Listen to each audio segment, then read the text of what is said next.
If you breed birds, often you need to ring them. I breed budgerigars, and we have these little metal rings. Now, there's some, it says AHBA, that's the club it belongs to.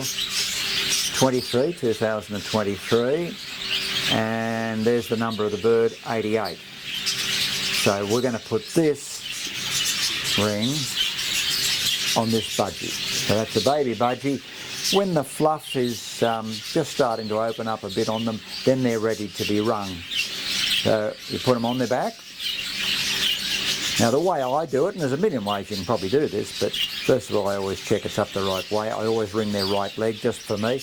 Notice I'm holding the 3 toes together. You don't let them get all bent. Don't have them like that. Just work your way along the fingers till they're together, and you slide the ring over those 3.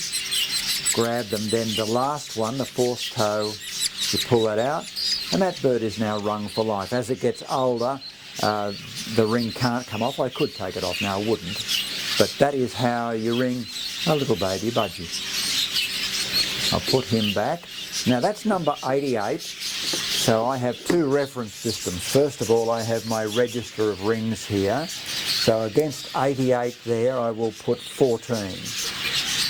So nest box 14, 88, that's my record. So then I go to 14 in my, well, this is the page where I record all the details, so I'll put down here 88. So they cross-reference. If I dig up the ring, or dig up the bird with its ring in the aviary, I can go straight to this, and this gives the parentage and all the rest of it. You can do this on a computer. I actually prefer manual with these. It's always there. I can change it quickly, all the rest of it. So there's your system, how to ring a bird and then put it into your system.